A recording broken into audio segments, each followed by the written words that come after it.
Good evening, my dear students. Today we are going to study articles. Today we are going to read articles.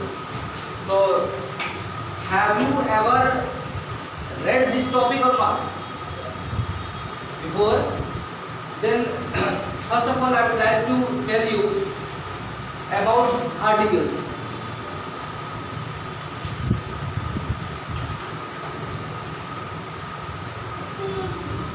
Everybody should start writing because I will write and after that I will make it clear to you. Okay? So let's see. A and the are called articles and nothing more.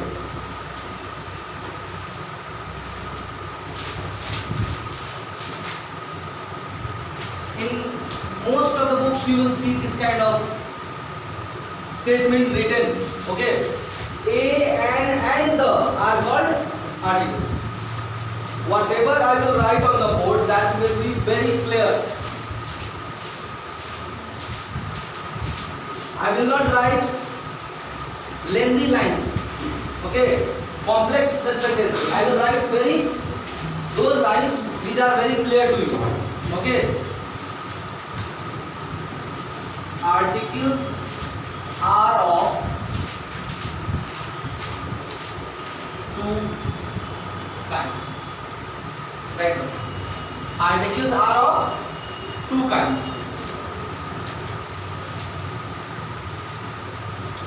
The first one is definite article. And the second one is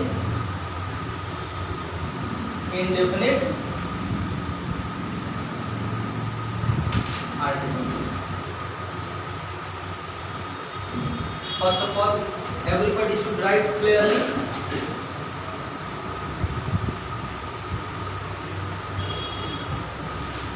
And this one, A and wrote it down. Whatever has been written on the board, first of all you have to write down, and after that I will try to make it clear. Have you written? Oh, you are not writing. Okay.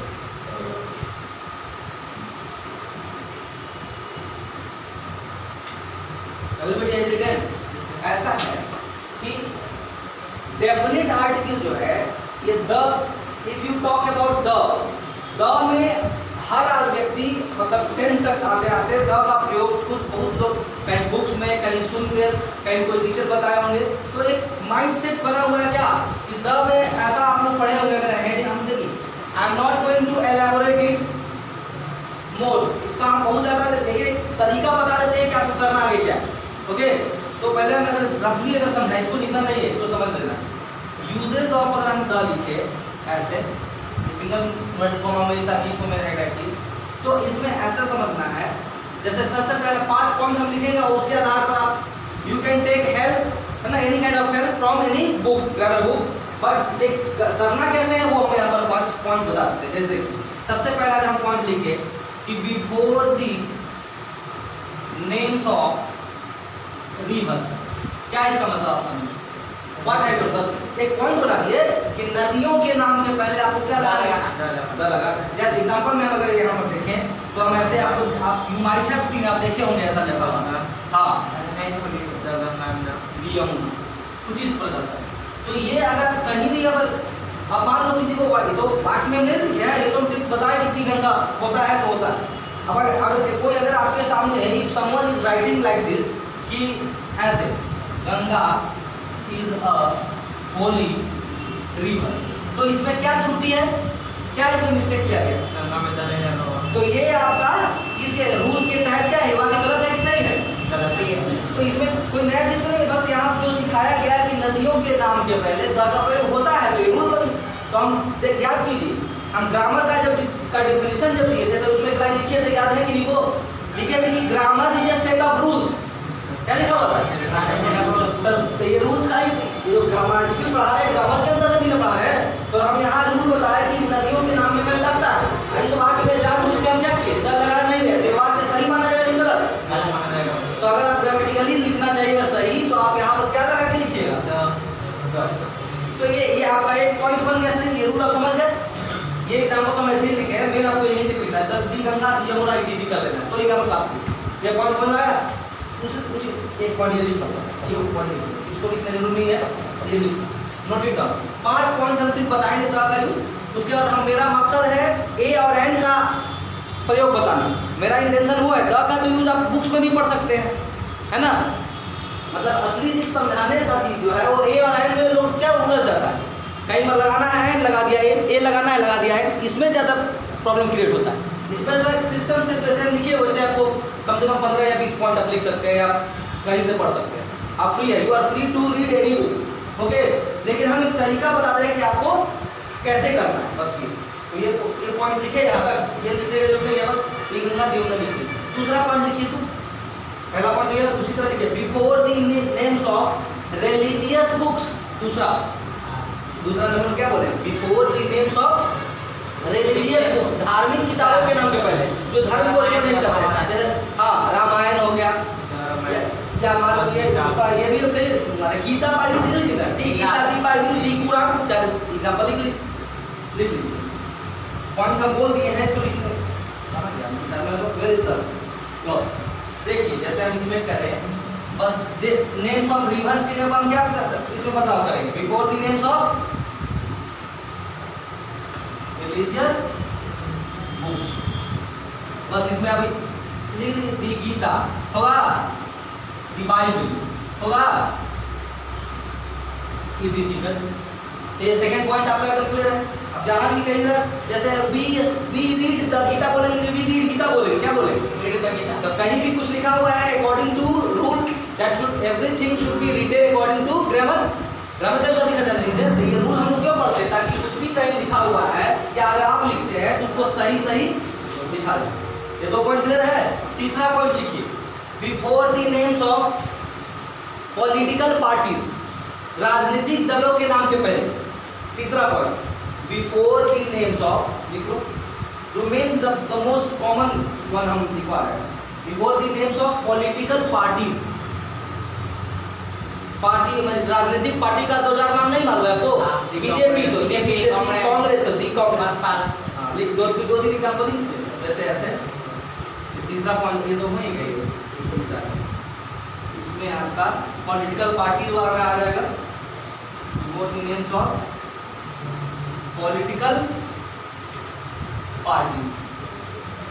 Example में क्या होगा, हाँ कांग्रेस और BJP, दो काफी example समझाने के लिए, ओके क्लियर। 3 पॉइंट, 2 पॉइंट और देखिए, before the names of musical instruments, musical instrument जैसे हारमोनियम, तबला, पियानो, गिटार, ये सब। तो चौथा पॉइंट लिखिए, हाँ वायोलिन, ऐसे डाले इसको ऊपर में, पॉलिटिकल पार्टी में डाले, लिख रहे हैं वैल्यू स्टिल राइटिंग, उतार जो भी नीचे लिख रहे हैं ऐसा है। चौथा पॉइंट लिख लीजिए आप, बिफोर दी नेम्स ऑफ, क्या हम अभी बोले थे, म्यूजिकल इंस्ट्रूमेंट्स, क्या बोले थे, मैंने बजाने वाला यंत्र, म्यूजिकल इंस्ट्रूमेंट्स।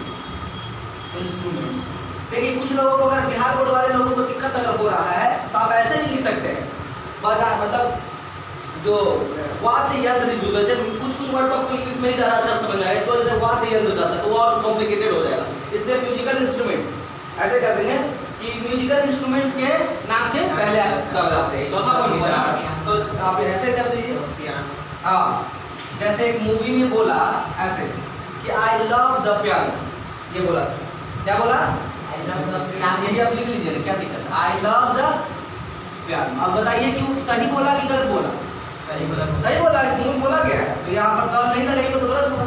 उसी तरह अगर देखे, अगर बोले ही प्लेज द गिटार, होगा he plays the guitar, ये 2 एग्जांपल काफी है, बस इसको हमको समझाना है कि द लगाया जा रहा है कि नहीं लगाया जा रहा।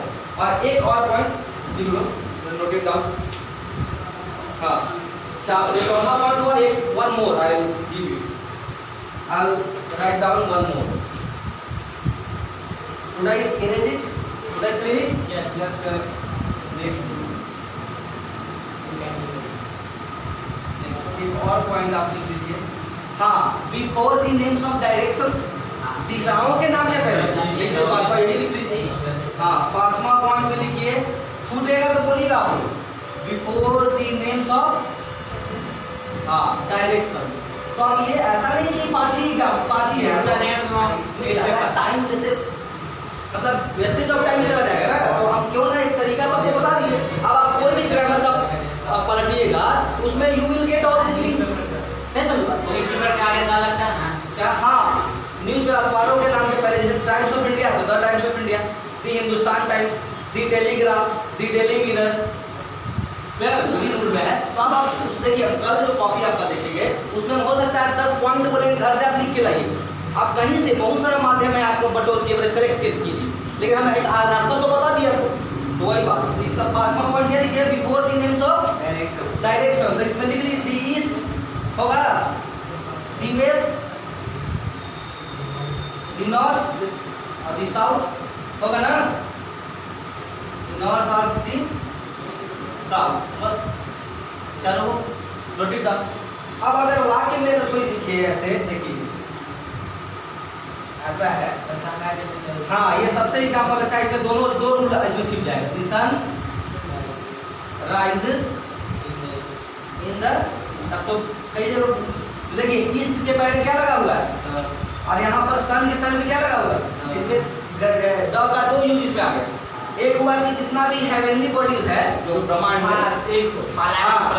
प्लैनेट, हाँ, तो उसमें आपका क्या लग जाएगा? द लगेगा। कोई कहीं कहीं लिखता है before the names of heavenly bodies, तो ये सन, मून, ये सब में, अर्थ, ये सब में लगेगा। तो उस तरह सन के पहले अगर कोई बिना द लगाए लिखेगा तो दैट विल बी रॉन्ग। क्या होगा? तो हम एक 5 पॉइंट जो बताए, इसमें आपको आइडिया दिमाग नहीं खुला कि अब इसमें ज़्यादा कोई you don't have to worry at all, कोई चिंता करने वाला नहीं है। इसमें आप कोई भी किताब पढ़िएगा तो उसमें आर्टिकल टॉपिक होगा ना, तो उसमें आप इसमें 5 के बाद 6, 7, 8, 9, 10 यानी कि 10 और उसमें जोड़ लीजिएगा डोमेन में जो ज़्यादा चलन में। लेकिन असली जो चीज़ अब होने लगा है, now I am going to elaborate the uses of a और एंड, ये दोनों असली चीज़ यही पढ़ा। इसी में ज़्यादातर लोग क्या हो जाते हैं, most of the students, most of the people just get confused कि आखिर इसमें ऐसे कैसे हो गए, इसमें ऐसे। यही हम I am going to differentiate, ये अंतर बताने जा रहे हैं कि किसमें क्या होने जा रहा है। What is going to happen, बता रहे हैं। जैसे देखिए वो उसको कहते हैं, जानते हैं क्या, जहाँ ऐतिहासिक जो बिल्डिंग्स वगैरह है ना, उसमें जैसे आप ताजमहल में दर लगाना जरूरी, हाँ आपका लोटस टेम्पल हो गया, या जो बोले वो सब में आपको जो धार्मिक ये बन चुका है जहाँ पर लोग विजिट करते हैं, घूमते हैं, लोटस टेम्पल या कुतुब मीनार, ये सब आप दर लगाना। ये नहीं कहना है कि कोई फेमस जगह वाले कोई जगह का नाम नहीं लगाने लगेगा। जैसे आपको बोलना है मैं कानपुर में रहता हूँ तो I live in the Kanpur बोलेंगे, जगह के नाम में नहीं। वो जो आप स्मारक या जो मॉन्यूमेंट्स जो बना हुआ है, बिल्डिंग्स जो जहाँ पर लोग पर्यटक लोग जाते हैं घूमने, उसके नाम के पहले लगेगा। ना कि आप बोलिए कि कोई जगह शहर या गाँव के नाम के पहले थोड़ा लगाने के लिए बोल रहे हैं। जैसे आपको बोलना है कि मेरे अंकल हाजीपुर में रहते हैं, तो क्या बोलिए, my uncle lives at Hajipur, at the Hajipur. हम लोग भारत में रहते हैं, क्या बोलेगा, वी लिव इन इंडिया की we live in the India, in India होगा। बात में क्लियर हुआ बात। इसलिए वो बात जान लीजिए, ताजमहल, लोटस टेम्पल या आपका ये क्या है गोल्डन टेम्पल, बता गोल्डन टेम्पल हो क्लियर। वो बात है हिस्टोरिकल बिल्डिंग्स वगैरह ऐतिहासिक जहाँ पर लोग जाते हैं घूमने, बहुत सालों से बने वो है, और उस वहाँ पता लगेगा उसके नाम के पहले यूट्यूब में जाना लगेगा। हाँ, दी गेटवे ऑफ इंडिया द लगेगा। क्लियर हो गया? चलिए, हवा महल भी कहीं है, हाँ लगेगा ये बात हमको बता रहे। तो अब हम लोग क्या पढ़ने जा रहे हैं, ये तो सिर्फ खाली ये था तरीका बता दिए कि आपको ऐसे घर से 10 पॉइंट 5 पॉइंट हम बता रहे हैं, 10 पॉइंट आप उसी में और जोड़ के लाइएगा। आप हेल्प ले सकते हैं, लेकिन हम देखेंगे I will see that. This is clear. तो नाउ अब आप हेडिंग दीजिए uses of a and and, नया हेडिंग दीजिए phrase uses of a and and. बेटा तो क्वेश्चन करते हैं इसको, देखिए जो भी पढ़िए समझ के पढ़िए, और असली चीज अब यही अब हम बताने जा रहे हैं बोर्ड पर, अभियान ध्यान दीजिए। ऐसा है, देखिए तुम भी देखना, ए एन का यूज पहले से तुमको पता है, ए कहाँ लगाते हैं और एन कहाँ लगाते हैं, अगर जान if you know then tell सिर्फ वॉवेल्स के आगे क्या एन, और जो कॉन्सोनेंट्स वगैरह जो आता है उसमें hello. This girl is telling that vowels से अगर कोई वर्ड चालू होता है वॉवेल से, ए ई आई ओ यू 5 वॉवेल्स है ना, उसमें से किसी वर्ड एक से अगर वो चालू कोई वर्ड होता है तो उसके पहले एन लगाया जाता है। अब उच्चारण तो आखिर ये दो तरफ हम दिमाग क्यों लगाएंगे? जैसे आप बोले उसी में और जोड़ रहे हैं आप ये वाला, तो कहने का मतलब हम ऐसा क्यों ना उपाय लगाए कि अब एक ही रूल जाने जिससे हमको दोनों तरह का केस पकड़ा जाए। हम दो तरह का क्यों लगाएंगे? जैसे ए ई आई ओ यू वॉवेल तो है, वो तो अपने जगह है, लेकिन हम जो अभी बताने जा रहे हैं उसमें कहीं जैसे ये जो रूल बताया उससे बहुत तरह का प्रॉब्लम क्रिएट होगा। देखिए क्या होगा, जैसे ए ई आई ओ और यू यही है वॉवेल्स ना, ध्यान से समझ लीजिए कहाँ पर प्रॉब्लम क्रिएट कहाँ होगा वो देखिए। हमको समझाना है कि ए कहाँ लगेगा और एन का, यही ना है, समझना है। देखिए जैसे इस बच्ची का कहना है कि जैसे हम यहाँ लिखे, मान लीजिए लिखेगी ए से ही एक लिख लीजिए, एक मैंने तो ऐसे नकल करना भी होता है, अलग से जान लीजिए। एक को अगर भारत में करेंगे तो नकल करना भी होता है, नकल सुन रहे हैं लेकिन यहाँ पर एक मैंने लंगूर होता है, तो वहाँ उस सेंस में एक में क्या लगेगा एन, क्योंकि ये लड़की जैसा बता रही है कि क्या ये वॉवेल है ना, एन एक होगा ना नाउन में। उसी तरह मान लीजिए अगर हम ई का बात बोले एक लिखते हैं, जानबूझ के हम वैसा ही वर्ड ले रहे हैं जिसका शुरुआती लेटर क्या हो वॉवेल हो, ताकि इसका बात समझ में सबको एक तो एन एक लगेगा, क्यों? कारण आप बताइए कि ये वॉवेल है, तब समझिए जो भी हो सबका एक ही है। ई आई से अगर हम अगर देखें तो आई से अगर अच्छा इंक में कुछ ए लगाइएगा क्या है, इंक में कुछ नहीं लगेगा, इंक लिक्विड चीज है ना, जिसको सिंगुलर काउंटेबल रहना चाहिए तब ए या एन लगेगा। इंक कैसे एक दो इंक कैसे गिनाएगा नहीं ना, तो इंक में नहीं। हाँ इंक पॉट हो सकता है, सुनो इंक पॉट, इंक पॉट है ना, जो कहीं हाइफन देता है क्या, आप लोग हैव यू एवर सीन, एक ही साथ लिखो नहीं, इसमें कोई ज्यादा नहीं, कहीं पर इंक पॉट देखो यार, एन इंक पॉट क्योंकि इसका वॉवेल है आई। अब देखिए ओ से एक लिख लो, ऑक्स मान लेते हैं, एन ऑक्स हम जानबूझ के ले रहे हैं, सबसे ए से ले लिए, ई से लिए, आई से लिए, ओ से। अब क्या बता यू, तो यू से मान लीजिए हम अम्ब्रेला ले, समझाना ना हमको, एन अम्ब्रेला लगा, अभी तक में कोई त्रुटि तो नहीं है जो भी, लेकिन सिर्फ इसी रूल पर अगर आप पूरी तरह फुल्ली डिपेंडेंट हैं तो देखिए क्या प्रॉब्लम होगा। अब हम देखिए हम लिखने जा रहे हैं आवर, अब बताइए आवर में तो एच क्या है, इन पांचों लेटर में से तो नहीं है कर, तो इसमें तुम क्या लगाओगे फिर भी तुम एन बोल रही है, तो जो तुम रूल बताई उसमें तो ये नहीं बताई थी, तुम तो सिर्फ यही बोली थी, क्या बोली थी कि हाँ बस यही का रूल था, बोला गया था। तो उस नियम के तहत आवर में तो आप ऐसे कर दीजिए, गौर कीजिएगा, हमें पूरा बात खत्म नहीं किया, सुनिए पहले। उस नियम के तहत ए ई आई ओ यू में से तो नहीं रहे हैं, लेकिन उस नियम से क्या लगा दीजिएगा, पे लगा, जो कि क्या होगा सरासर। तो यानी और भी देखिए जैसे अम्ब्रेला में जैसे यू से चालू है, यू से ये काम